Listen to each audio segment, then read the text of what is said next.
देखो बच्चों, कठिन सवाल आसान जवाब। क्योंकि गणित हुआ आसान जो बच्चों, गणित हुआ आसान। अंकों का है खेल निराला, जोड़ घटाओं ने क्या कर डाला। क्योंकि गणित हुआ आसान जो बच्चों, गणित हुआ आसान। शून्य का है खेल अजब, अंकों के संग करे गजब। कभी अंकों को शून्य बनाता या अंकों का मान बढ़ाता। क्योंकि गणित हुआ आसान जो बच्चों, गणित हुआ आसान।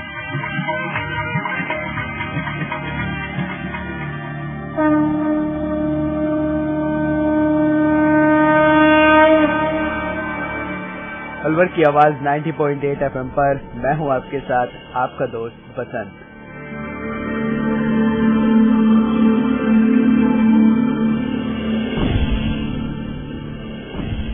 गणित हुआ आसान को आसान करने के लिए फिर से आज हम पहुंच चुके हैं राजकीय उच्च माध्यमिक विद्यालय गोंदपुर, जहां पर हमने जाना पृष्ठीय आकृतियों के क्षेत्रफल और आयतन के बारे में, कि उसको कैसे ज्ञात किया जाता है, यानी कि how to calculate surface areas and volume. इस विषय के बारे में आपको जानकारी दे रहे हैं IIT अलवर के असिस्टेंट प्रोफेसर मोहम्मद आरिफ। तो चलिए जानते हैं इसकी अगली कड़ी में IIT अलवर के असिस्टेंट प्रोफेसर मोहम्मद आरिफ हमें क्या बताने जा रहे हैं, और साथ में हैं हमारे कुछ राजकीय उच्च माध्यमिक विद्यालय के छात्र।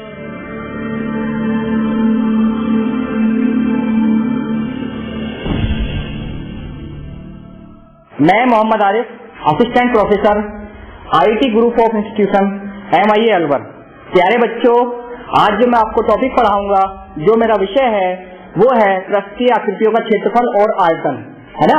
जो हम पृष्ठीय आकृतियां हैं उसका हम आपको आयतन और पृष्ठीय क्षेत्रफल कैसे निकालते हैं, कब हमें आयतन की जरूरत पड़ती है और कब हमें पृष्ठीय क्षेत्रफल की जरूरत पड़ती है, वो मैं आज आपको बताऊंगा। लेकिन उससे पहले आप अपने बारे में बताएं, आप अपना इंट्रोडक्शन दीजिए। मेरा नाम धर्मवीर चौधरी, राजकीय उच्च माध्यमिक विद्यालय गोंदपुर रामगढ़ अलवर। मेरा नाम नरेंद्र चौधरी, विद्यालय का नाम राजकीय उच्च माध्यमिक विद्यालय गोंदपुर रामगढ़ अलवर। मेरा नाम प्रसन्न योगी है, राजकीय उच्च माध्यमिक विद्यालय गोंदपुर रामगढ़ अलवर। मेरा नाम आकाश है, राजकीय उच्च प्राथमिक विद्यालय गोंदपुर रामगढ़ अलवर। मेरा नाम दीपक है, स्कूल का नाम राजकीय उच्च माध्यमिक विद्यालय गोंदपुर रामगढ़ अलवर। मेरा नाम संदीप है, राजकीय उच्च माध्यमिक विद्यालय गोंदपुर। मेरा नाम राजा है, स्कूल का नाम राजकीय उच्च माध्यमिक विद्यालय गोंदपुर रामगढ़ अलवर। मेरा नाम कोमल है, विद्यालय का नाम राजकीय उच्च माध्यमिक विद्यालय गोंदपुर रामगढ़ अलवर। मेरा नाम रीना है, विद्यालय का नाम राजकीय उच्च माध्यमिक विद्यालय। मेरा नाम मंजू है, राजकीय उच्च माध्यमिक विद्यालय। मेरा नाम मंजू, विद्यालय का नाम राजकीय उच्च माध्यमिक विद्यालय गोंदपुर रामगढ़ अलवर। मेरा नाम मंजू है और विद्यालय का नाम राजकीय उच्च माध्यमिक विद्यालय गोंदपुर रामगढ़ अलवर। मेरा नाम रानी है, स्कूल का नाम राजकीय उच्च माध्यमिक विद्यालय गोंदपुर रामगढ़ अलवर। मेरा नाम पूजा, स्कूल का नाम राजकीय उच्च माध्यमिक विद्यालय गोंदपुर। मेरा नाम प्रिया है। मेरा नाम चांदनी है और स्कूल का नाम राजकीय उच्च माध्यमिक विद्यालय गोंदपुर रामगढ़ अलवर है। मेरा नाम सालू है, स्कूल का नाम राजकीय उच्च माध्यमिक विद्यालय गोंदपुर रामगढ़ अलवर। मेरा नाम अनीसा है, विद्यालय का नाम राजकीय उच्च माध्यमिक विद्यालय गोंदपुर रामगढ़ अलवर। मेरा नाम शैलेश है, विद्यालय का नाम राजकीय उच्च माध्यमिक विद्यालय गोंदपुर रामगढ़ अलवर। मेरा नाम अंजलि, स्कूल का नाम राजकीय उच्च माध्यमिक विद्यालय गोंदपुर रामगढ़ अलवर। मेरा नाम सुनीता है, स्कूल का नाम राजकीय उच्च माध्यमिक विद्यालय गोंदपुर रामगढ़ अलवर। मेरा नाम साजन है, विद्यालय का नाम राजकीय उच्च माध्यमिक विद्यालय। My name is Pooja, school name राजकीय उच्च माध्यमिक विद्यालय गोंदपुर रामगढ़ अलवर। मेरा नाम कविता है, स्कूल का नाम राजकीय माध्यमिक स्कूल। हाँ तो बच्चों, जैसे मैंने अभी आपको बताया, आज का हमारा विषय क्या है? बहुत अच्छे, यानी पृष्ठीय आयतन। आप मुझे बताओ, किसी बेलन के अंदर क्या क्या हो सकता है? देखो प्यारे बच्चों, किसी बेलन के अंदर क्या क्या होता है आप बता सकते हो? एक बेलन के अंदर अगर मैं देखूं, मुझे जो जरूरत पड़ेगी उसकी ऊंचाई होती है या लंबाई, है ना। बेलन के अंदर एक तो चीज होगी एच, यानी ऊंचाई या लंबाई, ठीक है। दूसरा होगा उसके अंदर व्रत, यानी उसके अंदर त्रिज्या होगी। जब व्रत होगा तो, यानी व्रत होगा तो व्रत की त्रिज्या। अब अगर मैं आपको बेलन बनाना सिखाता हूँ दूसरे तरीके से, एक काम कीजिए, आप घर पे 10 कॉइन ले लीजिए, यानी सिक्के, ठीक है, चलेंगे?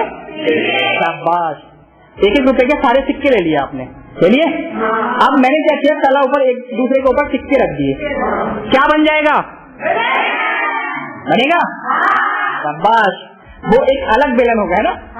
अब देखो, उस बेलन का मतलब था एक सिक्का था, उसका व्रत था, वो एक व्रत को और जोड़ा, फिर एक व्रत को और जोड़ा, ऐसे हमने 10 व्रत बना लिए, बन गया बेलन। अब जब बेलन बन गया, मुझे चाहिए बेलन के अंदर आयतन। सबसे पहले मैं आयतन की बात करूंगा, ठीक है। देखो आयतन के लिए हम क्या करेंगे, आयतन का जैसे हम फॉर्मूला बताते हैं, बेलन का आयतन क्या होता है प्यारे बच्चों? आयतन शाबाश, पाई आर स्क्वायर। मैं इसे नहीं बता रहा, मुझसे नहीं आता ये, मैं तो जो अभी मैंने एग्जाम्पल बताया था वही बताऊंगा। क्या? वृत्त का क्षेत्रफल गुणा ऊंचाई। जो मेरा एक सिक्का था उसका मैंने क्षेत्रफल निकाल लिया, ठीक है, और देख लिया ऊंचाई कितनी हो गई क्षेत्रफल की। किसका क्षेत्रफल? और जितनी ऊंचाई है गुणा कर दो, आंसर आ जाएगा, ठीक है। बात वही आएगी, वृत्त का क्षेत्रफल का सूत्र क्या होता है? गुणा h। आ गया फॉर्मूला? शाबाश, यानी कि पाई आर स्क्वायर इसका गुणा h, यही बताया था हमें। लेकिन हम ऐसा नहीं करेंगे जैसे मैंने बताया, ऐसे करेंगे। क्या करेंगे? पहले वृत्त का क्षेत्रफल निकालेंगे, ऊंचाई से गुणा कर देंगे, आंसर आ जाएगा। क्लियर? बिल्कुल क्लियर। शाबाश, हो गया क्लियर।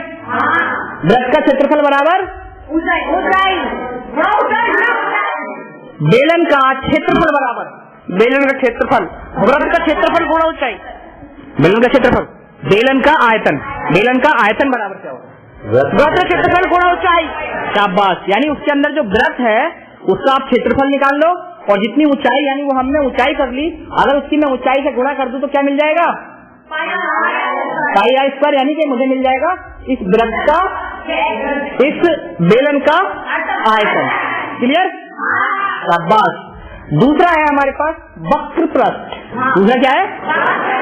बेलन की बात कर रहा हूं, उसके लिए भी देखो मैं ऐसी फॉर्मूला बताऊंगा। बेलन का वक्र पृष्ठ, वक्र पृष्ठ होता है सिर्फ बाहर का सिरा।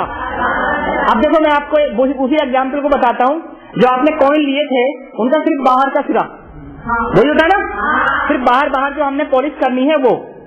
उसके लिए होगा बेलन का वक्र पृष्ठ बराबर वृत्त की परिधि गुणा h। शाबाश, यानी कि वृत्त की परिधि गुणा ऊंचाई,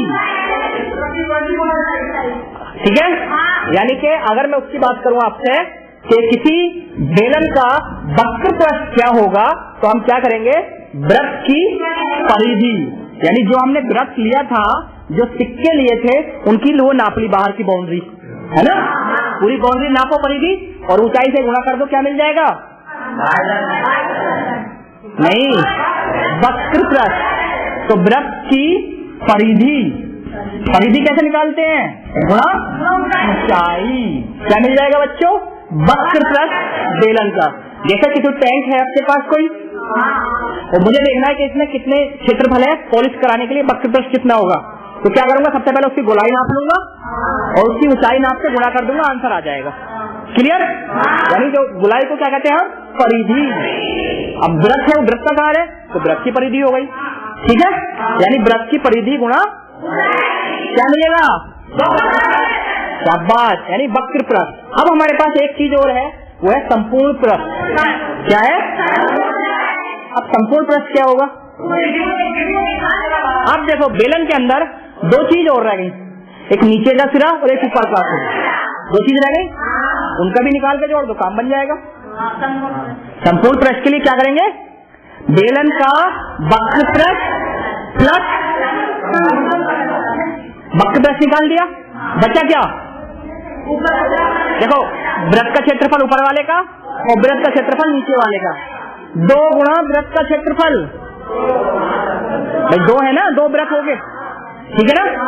यानी कि मैं दोबारा बता रहा हूं आपको, मैंने बताया वक्र पृष्ठ, किसी भी बेलन का वक्र पृष्ठ कैसे निकालेंगे? जो आपका वृत्त है, वृत्ताकार है, उसकी परिधि गुणा ऊंचाई। ये तो आ गया आपका क्या? वक्र पृष्ठ। निकाल के एक साइड को रख लो। मुझे चाहिए संपूर्ण पृष्ठ।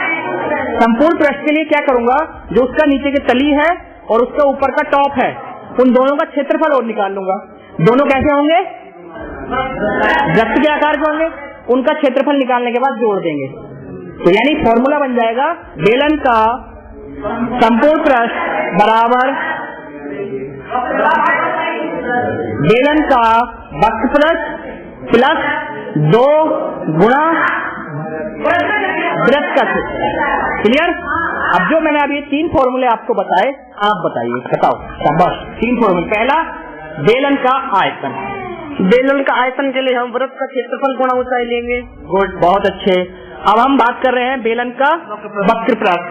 बेलन का वक्र पृष्ठ बराबर वृत्त की परिधि गुणा में ऊंचाई। ठीक है। और एक संपूर्ण पृष्ठ। संपूर्ण क्षेत्रफल के लिए हम लेंगे बेलन का वक्र पृष्ठ गुणा 2 गुणा वृत्त का क्षेत्रफल। दोबारा रिपीट करो, आप बताइए। शाबाश। संपूर्ण वक्र पृष्ठ के लिए हम बेलन का संपूर्ण पृष्ठ, नीचे का तली और ऊपर का हम टॉप। हाँ, टॉप लेंगे और उससे और कोई बता सकता है? आप में से कोई बताइए बेलन का संपूर्ण पृष्ठ। मैं दोबारा आपको रिपीट कर रहा हूँ, बेलन का संपूर्ण पृष्ठ यानी बेलन के अंदर पूरे बेलन पे कहीं भी हमें जगह नहीं छोड़नी है, हर जगह पॉलिश करना है। उसके लिए कितना क्षेत्रफल निकालना होगा? उसके लिए हम क्या करेंगे? सबसे पहले बेलन का वक्र पृष्ठ निकालेंगे। क्या करेंगे? निकाल लिया। वक्र पृष्ठ निकालने के बाद अब हमारे पास जो सबसे ऊपर और सबसे नीचे 2 वृत्त बचे, जो वृत्ताकार बचे, उन पे भी हमें पॉलिश करनी है, तो उनके पॉलिश के लिए उनका क्षेत्रफल निकालना होगा। तो यानी कि मेरा फॉर्मूला बन गया बेलन का संपूर्ण पृष्ठ बराबर बेलन का वक्र पृष्ठ प्लस 2 गुणा वृत्त का क्षेत्रफल। बताओ बेलन का संपूर्ण पृष्ठ। बेलन का संपूर्ण पृष्ठ का क्षेत्रफल 2। बताओ भैया। बेलन का संपूर्ण पृष्ठ बराबर बेलन का वक्र पृष्ठ प्लस 2 गुणा वृत्त का क्षेत्रफल। शाबाश। यानी कि आप क्या करोगे? पहले बेलन का वक्र पृष्ठ निकाल लो, उसके बाद एक जो सिरा है आपका कोई सा भी, उसका क्षेत्रफल निकाल लो, 2 से गुणा कर दो। फॉर्मूला बन गया आपका बेलन का संपूर्ण पृष्ठ बराबर बेलन का। शाबाश। क्लियर? अब मैं आपको छोटा सा एग्जाम्पल देता हूँ।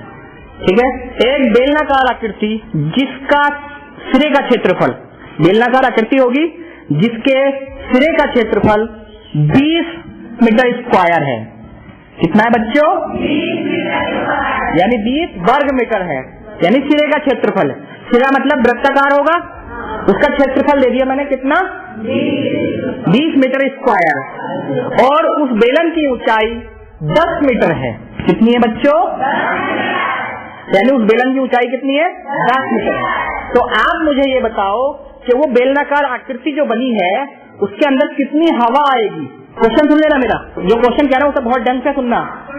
एक बेलनाकार आकृति है जिसके निचले सिरे या ऊपरी सिरे का क्षेत्रफल जो दे रखा है वो कितना दे रखा है? 20 वर्ग मीटर, और उसकी ऊंचाई दे रखी है मैंने। अब मैं एक क्वेश्चन आपसे ये है, उस बेलनाकार आकृति के अंदर कितनी हवा आएगी? हम इसमें बेलन का आयतन निकालेंगे। शाबाश। यानी कि हम क्या निकालेंगे? अब मुझे ये और बता दो, आप बताओ कि इसमें हम वक्र पृष्ठ या संपूर्ण पृष्ठ क्यों नहीं निकाल रहे? Main question. बोलो बोलो। शाबाश। क्योंकि वक्र पृष्ठ क्षेत्रफल दिया हुआ है। जी नहीं, वक्र पृष्ठ क्षेत्रफल नहीं दिया मैंने दिया निचला सिरे का क्षेत्रफल जो मेरे पास वृत्त है। ठीक है प्यारे बच्चों, मैंने अभी थोड़ी देर पहले आपको बताया था जब हवा, पानी, इस तरह की बात होगी तो क्या निकालेंगे? पॉलिश, कपड़ा लगाना है, पेपर चढ़ाना है, इस तरह की बात होगी तो क्या करेंगे? वक्र या संपूर्ण पृष्ठ, जैसे पूछेगा। राइट? तो मैंने आपसे कहा इसके अंदर कितनी हवा आएगी, हवा ना कहकर मैं पानी कह दूंगा। पानी कह दिया, एकदम क्लियर हो गया ना? हाँ भाई पानी। तो क्या निकालेंगे पानी के लिए? आयतन। और आयतन के लिए मैंने सूत्र क्या बताया था? आप बताओ, सूत्र क्या बताया था? बोलो शाबाश। आयतन का सूत्र क्या बताया था? नहीं, आप बताओ। वृत्त का क्षेत्रफल गुणा ऊंचाई। शाबाश। अभी हमने आपको बताया था जब हम बेलनाकार आकृति का आयतन निकालेंगे तो वृत्त का क्षेत्रफल गुणा क्या है ये? 20 जो मैंने कहा आधार का क्षेत्रफल, आधार होता है वृत्ताकार। मैंने आपको घुमाने के लिए क्या कर दिया? आधार बोल दिया। हमारे पास बेलन है, बेलन का आधार यानी जिस पर टिका हुआ है कैसा होता है? गुड। यानी कि वृत्त का क्षेत्रफल गुणा कितना हो गया? मीटर की घात 3 घन मीटर क्यूब मीटर। ये अगर आपने नहीं बोला तो आंसर गलत हो जाएगा। आयतन हमेशा क्यूब इकाई यानी घन इकाई बोला जाता है ना? ठीक है, तो ये लिखना बहुत जरूरी है। यानी कि उस टैंक में 200 घन मीटर हवा आएगी, पानी आएगा। ठीक है, क्लियर? अब मैं क्वेश्चन थोड़ा सा चेंज कर रहा हूं। मैंने ये किया कि हमारे पास एक वृत्त है जिसकी परिधि 25 मीटर है। एक वृत्ताकार टैंक है, वृत्ताकार टैंक होगी जिसकी परिधि 25 सेंटीमीटर है। क्या है बच्चों? क्लियर? एक वृत्ताकार हमारे पास टैंक हो, कुछ भी हो, जिसकी परिधि 25, परिधि का मतलब पूरी लंबाई, गोलाई, गोलाई कितनी दे रखी है, और उसकी जो टैंक है उसकी ऊंचाई कितनी है। अब मुझे उस टैंक के बाहरी सिरे पे यानी कि पॉलिश करना है, कलर करवाना है, तो उसके लिए मुझे कितना क्षेत्रफल की जरूरत पड़ेगी, यानी कितना क्षेत्रफल होगा उस पॉलिश करने के लिए। सिर्फ बाहरी सिरे पे, ऊपर के और नीचे के सिरे पे हमें नहीं कराना। क्लियर? ऊपर के सिरे पे और नीचे के सिरे पे हमें पॉलिश नहीं कराना। तो सबसे पहले आप मुझे ये बताओ कि हम क्या निकालेंगे। शाबाश, यानी कि हम क्या निकालेंगे? संपूर्ण पृष्ठ क्यों नहीं निकाल रहे? क्योंकि इसमें वृत्त की परिधि होगी नहीं। संपूर्ण पृष्ठ क्यों नहीं निकाल रहे? जी बोलिए। बाहरी सिरे का ही पेंट करना है, यानी कि सिर्फ हमें बाहरी सिरे पे पेंट करना है, ना कि ऊपर और नीचे वाले सिरे पे। ठीक है, जैसे मैंने अभी आपको बताया था कि जब हम बाहरी सिरे पे पेंट करेंगे तो क्या करेंगे बच्चों? वक्र पृष्ठ निकालेंगे।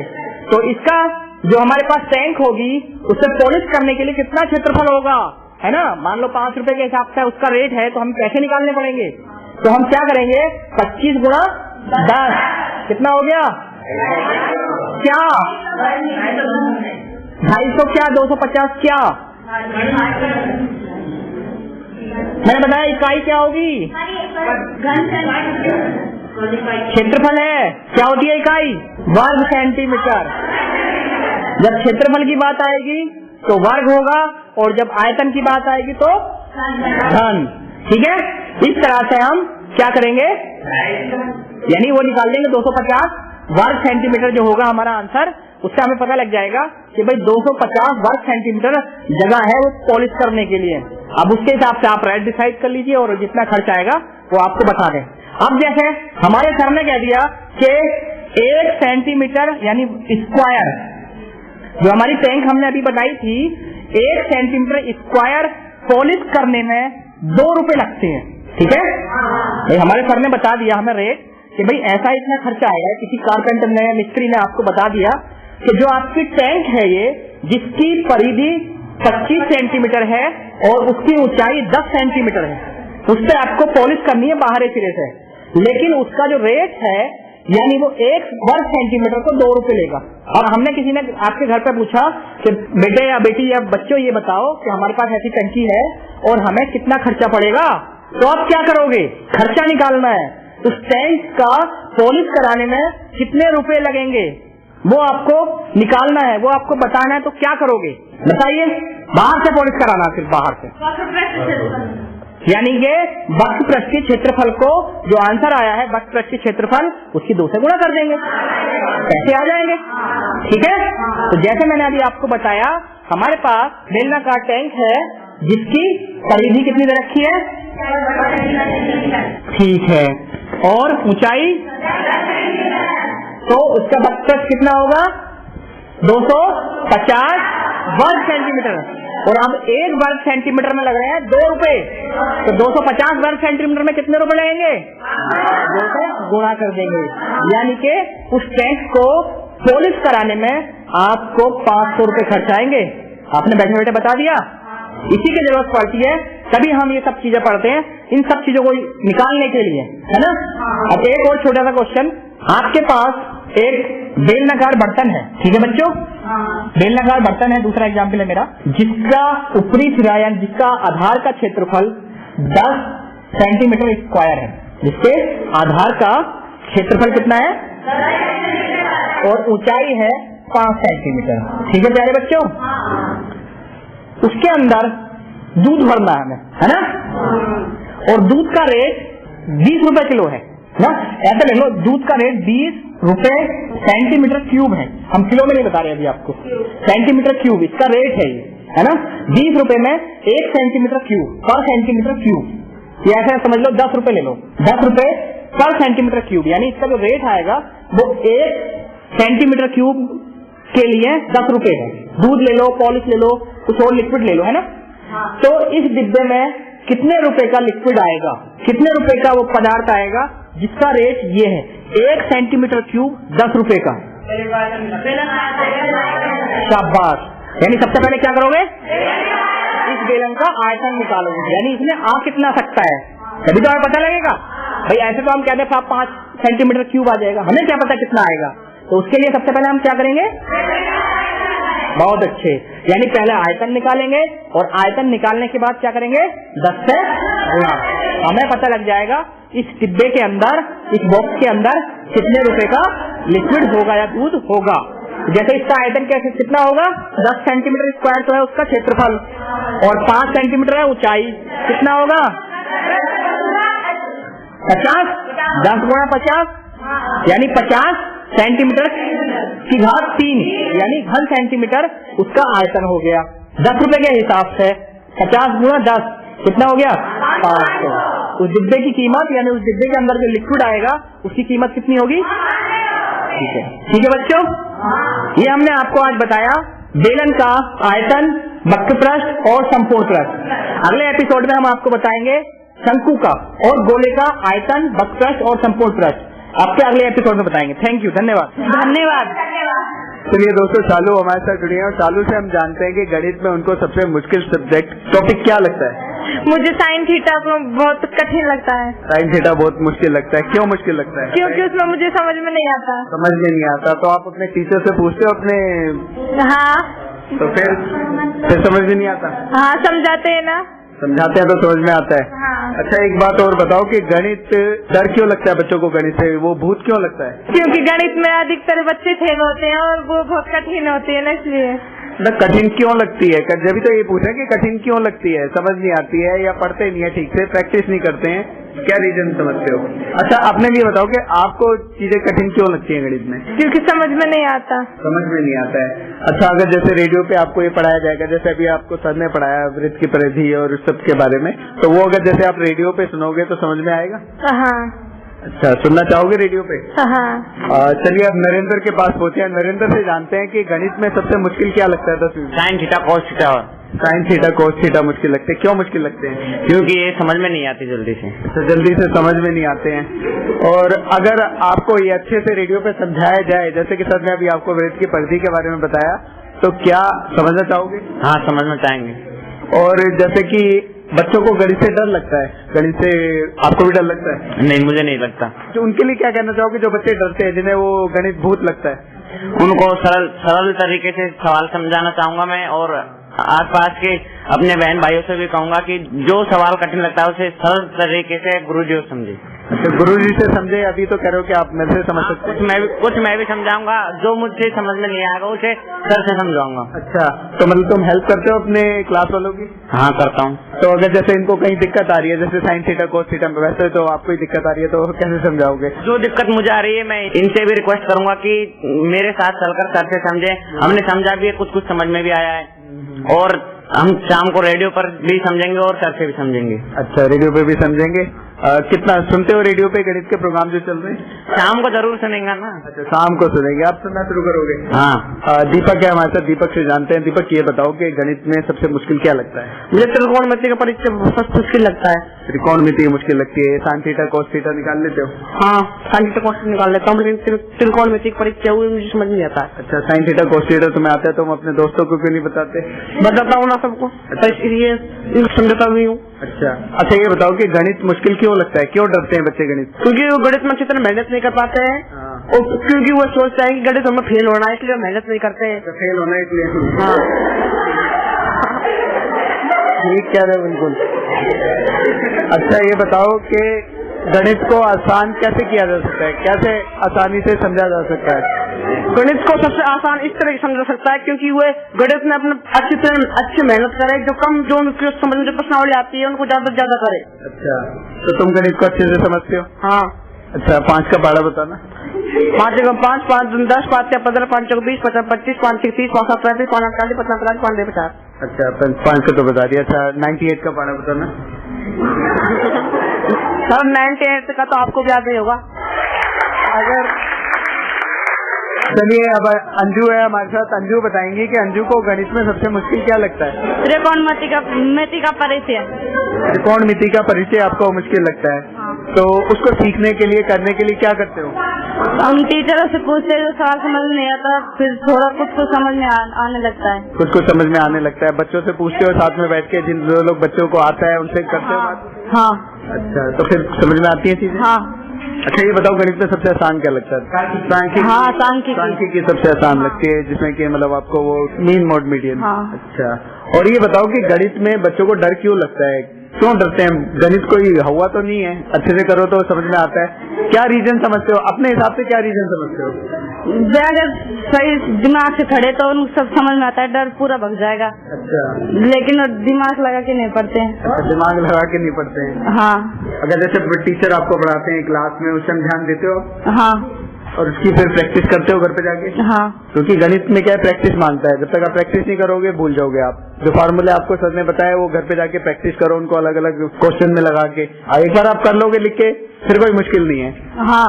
तो अब जैसे कि अब आप 10th क्लास में हो, 10th में अब आपके बोर्ड के एग्जाम्स होंगे, तो उसके लिए क्या सोच रखा है। अभी कुछ नहीं सोचा, पास हो जाएंगे तो देखेंगे। तो दोस्तों अब तो आप और अच्छे से जान गए होंगे कि पृष्ठीय आकृतियों का क्षेत्रफल और आयतन किस तरह से ज्ञात किया जाता है, यानी कि how to calculate surface areas and volume. इस विषय के बारे में आपको जानकारी दे रहे थे IIT अलवर के असिस्टेंट प्रोफेसर मोहम्मद आरिफ, और साथ में थे हमारे राजकीय उच्च माध्यमिक विद्यालय के कुछ छात्र।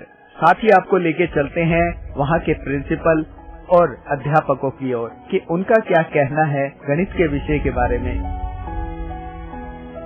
मेरा नाम प्रशांत है, मैंने MSc किया है मैथ से और सेकंड ग्रेड टीचर हूँ यहाँ पे। मैं पिछले 3 साल से गवर्नमेंट जॉब में हूँ। जी गवर्नमेंट जॉब में। तो अगर जैसे मैथ्स की बात करें तो बच्चों जैसे कहते हैं कि मैथ्स में डर लगता है, कुछ सब्जेक्ट्स उनको नहीं समझ में आते हैं, तो वो क्या रीजन आप समझते हैं, क्यों समझ में नहीं आते। मैं समझ में नहीं आने का मेन रीजन तो मुझे लगता है कि उनको उचित तरीके से आप समझाते हुए, मतलब अच्छे इक्विपमेंट्स हो, अच्छे उपकरण जिनकी सहायता से बच्चों को पढ़ाया जाए, तब शायद बच्चे ज्यादा रुचि लेके पढ़े। और कुछ ऐसे चैप्टर्स हो जैसे पहले चला करती थी अंक गणित वगैरह, उनमें बच्चे इंटरेस्ट लिया करते थे। अब इतना ऐसे टॉपिक सारे हटा दिए गए जिसमें बच्चों को इंटरेस्ट हो। अब ये 2-4 प्रॉब्लम्स है बच्चों को जो फेस करनी पड़ती है। अच्छा और एक सर ये चीज जानना चाहेंगे, जैसे कि रेडियो के जरिए एक प्रोग्राम शुरू कराया गया मिनिस्ट्री के द्वारा कि भाई बच्चों का गणित थोड़ा सा आसान करने के लिए, तो क्या लगता है कि रेडियो के माध्यम से वो चीज आसान हो पाएगी। बिल्कुल हो पाएगी, अगर आप अच्छे तरीके से उसको पेश करते हैं तो बच्चों के लिए निश्चित रूप से फायदेमंद होगा। और ये जाके जैसे कि हम स्कूलों में अगर जैसे प्रोग्राम करें, स्कूलों में क्लास में जाके बच्चों को समझाएं, रेडियो पे भी फिर वो चीज आएगी उनकी, तो कितना कारगर हो सकती है। बहुत कारगर हो सकती है। जो आप क्लास में पढ़ा रहे हो वही चीज रेडियो में बच्चा पढ़ता है, सीखता है, सुनता है, तो उसको जो आप पढ़ाए आपने वो तो तुरंत उसको रिमाइंड होगा, तो निश्चित रूप से उसको ज्यादा समझ में आएगा। और सर चलते चलते क्या मैसेज आप देना चाहेंगे लोगों को, हमारे गांव के जितने भी हैं, बच्चों के पेरेंट्स हैं या बच्चे हैं। पेरेंट्स को एक ही बात की बच्चों को रेगुलर स्कूल भेजे, और बच्चों को सिर्फ एक बात की मैथ्स को पढ़े नहीं करें, जितना करेंगे हाथ से, जितने प्रॉब्लम हाथ से सॉल्व करेंगे उतना ही ज्यादा मैथ्स क्लियर होगा। चलिए ठीक है सर, थैंक यू। ओके। मैं मंजू परी, सीनियर टीचर इंग्लिश। 28 साल हो गए मुझे इसी सेकंड ग्रेड में इंग्लिश टीचिंग का ही अनुभव है, और मैं 2 साल से यहाँ आई हूँ, पहले मैं नीमराना थी। मैम ये जानना चाहेंगे कि जैसे गणित की अगर हम बात कर रहे हैं, गणित जैसे बच्चों को पढ़ा रहे हैं, तो गणित में बच्चे डरते हैं, उनको मतलब हवा सा लगता है गणित, तो क्या कारण आप समझते हैं। हवा बनाया गया है कुछ नहीं, जबकि ये सबसे बड़ी बात ये है, बहुत ही इजी सब्जेक्ट है और इंटरेस्टिंग सब्जेक्ट है, अगर करना चाहे बच्चे और पढ़ाना चाहे टीचर तो, और पेरेंट्स भी थोड़ा सा बोले, इसको करते करते सारी रात देंगे। मेरे हस्बैंड खुद इंजीनियर है, बीटेक है मैकेनिकल इंजीनियरिंग से, दिल्ली कॉलेज ऑफ इंजीनियरिंग से। मेरा बेटा है इंजीनियर। मैथ्स में ऐसे है, वो कहते हैं मैथ्स की भी क्या है, चाहे कितनी भी कैट की मैथ्स ले लो, किसी तरह की, वो बच्चों को कोचिंग भी करवाते हैं, अब तो रिटायर्ड हो गए, तो उनके लिए तो मैथ्स एक सम को 10 तरीके से करवा देते हैं। कि जिस तरीके से भी आपको समझ आए आप समझो। बस बहुत ही इजी है वैसे देखा जाए, मेरे को भी खुद इंटरेस्ट आता है जब वो पढ़ाते हैं, मैं खुद देखती हूँ। लेकिन बच्चे को एक हवा ही बना हुआ और पेरेंट्स ने भी और सभी ने पता नहीं क्यों बना रखा है, वैसे हुआ है नहीं, इतना मुश्किल है नहीं, बहुत स्कोरिंग सब्जेक्ट है, जबकि ये तो मेहनत करे तो सब। तो अपने स्कूल की अगर बात करें तो आपके बच्चों का मैथ्स को लेकर रवैया किस तरह का है? देखो रवैया तो ये है कि अभी तो ये जस्ट रेज हुआ ही है, 10th क्लास पहली है, हम भी अभी आए हैं, तो बच्चे को अभी बेस बनेगा। वैसे काफी इंटरेस्ट लेते हैं, मेहनत करते हैं, टीचर्स भी सभी मेहनत कर रहे हैं, ऐसी बात नहीं है, इम्प्रूव हो जाएगा, इम्प्रूवमेंट हो जाएगा सर, ऐसी बात है। आप लोग भी आया थोड़ा सा, फिर रेडियो पे भी इनका थोड़ा इंटरेस्ट आएगा जैसे, तो सुनेंगे तो और इम्प्रूवमेंट हो जाएगा। और एक मैम ये जानना चाहेंगे, क्या मैसेज आप देना चाहेंगे बच्चों के पेरेंट्स के लिए, जो बच्चे स्कूल नहीं आते हैं या इनको स्कूल से छुड़ा लिया जाता है, पेरेंट्स छुड़ा लेते हैं, पढ़ाते नहीं है, गर्ल्स के लिए स्पेशली? मेन गर्ल्स के लिए आज भी जैसे एक पेपर में मैंने पढ़ा कि बेटी बचाओ और बेटी को पढ़ाओ, सबसे बड़ी बात यह है कि भ्रूण हत्या रोको, दूसरी बात बेटी को पढ़ाना भी है। इसमें पेरेंट्स भी जब तक साथ नहीं देंगे तो हम कुछ नहीं कर सकते।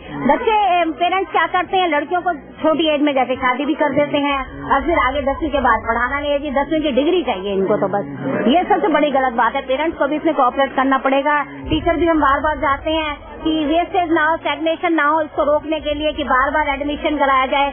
राजस्थान सरकार ने, केंद्र सरकार ने आरटीई के तहत 8 तक सब पढ़ाई मुफ्त करी है, सब कुछ मुफ्त किया है कि पढ़ना भी जरूरी है, लेकिन क्या करें, अब बहुत कोशिश कर रहे हैं, सब हो जाएगा धीरे धीरे, मेहनत से ही सब काम होगा। चलिए शुक्रिया मैम। Okay thanks sir. मैं प्रधान अध्यापक राज्य के माध्यमिक विद्यालय गोंदपुर, मैथ पढ़ाया मैंने 23 साल से अच्छा बच्चों को, और अनुशासन में रहना सिखाया है और पढ़ने के लिए बच्चों को प्रवृत्त किया है हमेशा। बाकी हमें बहुत अच्छा लगा आपके स्कूल में आके, बच्चों से जैसे हम मिले, उनका काफी IQ काफी अच्छा है। अगर गवर्नमेंट स्कूल की बात करें जो हमने अदर स्कूल्स में देखा है, तो साथ ही ये पूछना चाहेंगे कि गणित के आपने भी पढ़ाया है, तो गणित से बच्चे जो डरते हैं, क्यों डरते हैं, क्या रीजन आप मानते हैं?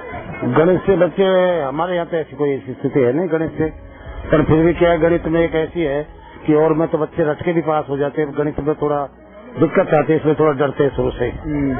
पर ऐसे हमारे विद्यालय में ऐसी कोई बात नहीं है, पर गणित में बच्चे ठीक है, पढ़ने में एक्टिव हैं, ऐसी दिक्कत नहीं। और सर जैसे कि रेडियो के जरिए के प्रोग्राम चलाया गया है, रेडियो से गणित पढ़ाने का कितना कारगर आप लगता है कि रेडियो से हो सकता है? बहुत अच्छा कारगर है।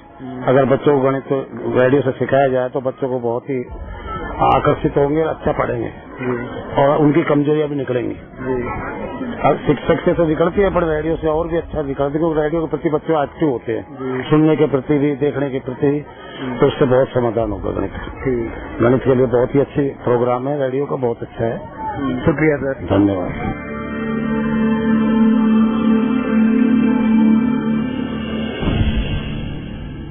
चलिए राजकीय उच्च माध्यमिक विद्यालय के प्रिंसिपल और वहाँ के अध्यापकों से भी हमने जान लिया कि गणित के विषय में उनकी क्या राय है। ये प्रोग्राम भारत सरकार के विज्ञान एवं प्रौद्योगिकी विभाग द्वारा उत्प्रेरित एवं समर्थित किया गया। आपको ये प्रोग्राम कैसा लगा? आप अपनी प्रतिक्रिया फीडबैक हमें दे सकते हैं। अपने फीडबैक देने के लिए हमारा पता है कम्युनिटी रेडियो अलवर की आवाज 90.8 megahertz, IT group of institutions, north extension MIA Alwar Rajasthan. हमारे फोन नंबर है 9587908908 और दूसरा नंबर है 0144512190। आप हमें मेल भी कर सकते हैं। हमारी ईमेल ID है radioalwar@gmail.com और साथ ही इस प्रोग्राम को आप ऑनलाइन यानी कि इंटरनेट पर भी सुन सकते हैं। इंटरनेट पर सुनने के लिए आपको लॉगिन करना है www.i-radiolive.com पर और साथ ही मैथमेटिक्स यानी गणित हुआ आसान के एपिसोड आप ऑनलाइन यानी कि इंटरनेट के माध्यम से एक दुनिया अनेक आवाज के वेबसाइट पर भी सुन सकते हैं। वेबसाइट है www.edaa.in। लॉगिन कीजिए और कहीं भी बैठकर ऑनलाइन आप इन मैथमेटिक्स के प्रोग्राम को सुन सकते हैं। इसी के साथ अपने दोस्त बसंत को दीजिए इजाजत। नमस्कार। आओ बच्चों, देखो बच्चों, कठिन सवाल आसान जवाब। क्योंकि गणित हुआ आसान जो बच्चों, गणित हुआ आसान। अंकों का है खेल निराला, जोड़ घटाओं ने क्या कर डाला। क्योंकि गणित हुआ आसान जो बच्चों, गणित हुआ आसान। शून्य का है खेल अजब, अंकों के संग करे गजब। कभी अंकों को शून्य बनाता या अंकों का मान बढ़ाता, क्योंकि गणित हुआ आसान रे बच्चों, गणित हुआ आसान।